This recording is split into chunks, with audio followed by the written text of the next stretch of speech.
The race for the U.S. Senate seat in Maryland, now held by Ben Cardin, could make history. Democrat Angela Alsobrooks is capitalizing on momentum from her win last night by immediately taking shots at Republican former Governor Larry Hogan in an interview with WUSA 9 this afternoon. Meanwhile, only hours after winning his primary, the former governor introduced Democrats who say they'll cross over to support his campaign to fix the bitterly divided partisan politics in Washington.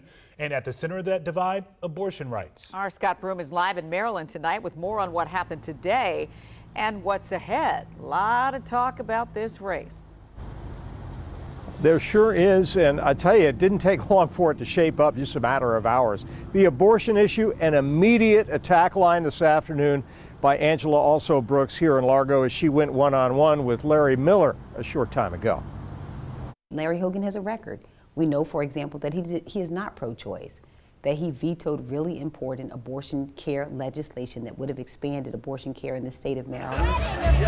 Hogan speaking to supporters last night, working to undercut the argument despite the 2022 veto. To the women of Maryland, you have my word that I will continue to protect your right to make your own reproductive health decisions, just like I did for 8 years. So I've been a lifelong Democrat. The event of the day for Hogan's camp, a video launching a Democrats for Hogan campaign, a reminder that a large majority of Democrats approved of Hogan when he left office in 2023.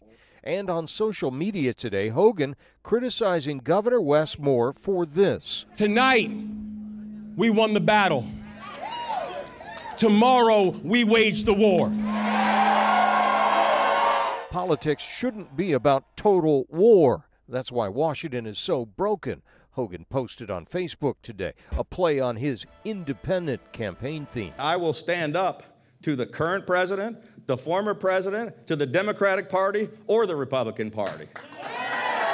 But also Brooks today casting doubt. Oh my God, there's so much at stake.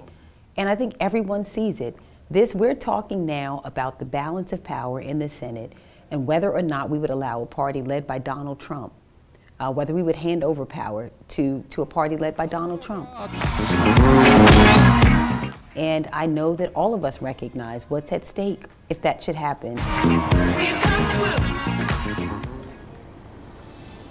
So abortion and party loyalty, the top lines today, just a few hours after that primary wrapped up last night. It is notable today that while Hogan did win his Republican primary handily, about 30% of Republican voters didn't go for him. They went for Robin Ficker, who promised loyalty to Trump. So Hogan may have some work to do to reel those base voters back in while reaching out to Democrats. Because of that, and a lot of other factors, you can expect massive spending on this race as national political figures put the focus on Maryland and the Senate race as a potential tipping point for the U.S. Senate in the fall. Reporting live in Largo, Scott Broom, WUSA 9. It hasn't even been 24 hours yet. It is going to be a long road to November. Scott, thank you. And